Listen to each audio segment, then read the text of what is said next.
اسی طرح چند مسائل تھے جو کل بیان کیے گئے تھے. جن چیزوں سے روزہ مکروہ ہوتا ہے، کچھ چیزیں جس سے روزہ مکروہ ہو جاتا ہے، وہ کیا ہے؟ بلا ضرورت کسی چیز کو چبانا، بلا ضرورت کسی چیز کو منہ میں ڈال کے آپ چبا رہے ہیں. نمک چکھ کر تھوک دینا، کھانے میں کیا کر رہے ہیں؟ ٹیسٹ کرنے کے لیے. یہاں پہ کس کو گنجائش ہے ایسا کام کرنے والی ہے کہ ان کے جس کے ماتحتی میں وہ کام کرتی ہے وہ زیادہ سنگ دل ہے، بہت زیادہ ظلم کرتے ہیں. اسی طرح جو بیوی ہے اس کا شوہر بہت زیادہ کیا ہے؟ سختی کرتا ہے. تو ان کو گنجائش ہے کہ وہ ٹیسٹ کر کے، تو ان کے علاوہ کوئی ٹیسٹ کر رہا ہے تو سب کے حق میں کیا ہے؟ مکروہ ہے.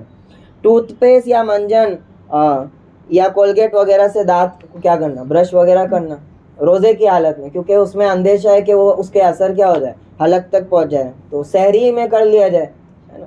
اسی طرح غسل واجب ہونے کی حالت میں پورے دن ناپاک رہنا.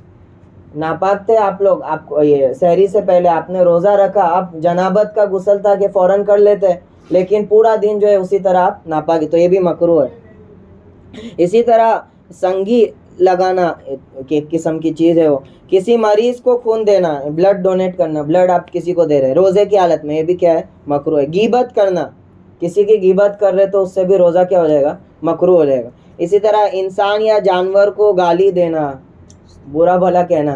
روزے کی حالت میں پیٹ جو ہے خالی رہتا ہے تو چڑچڑاپن ہو جاتا ہے آدمی، کوئی بھی کچھ کرتا ہے تو فوراً کیا ہے؟ تو اس میں خیال رکھا جائے روزے کی حالت میں بات کم کی جائے. بات کیا کی جائے؟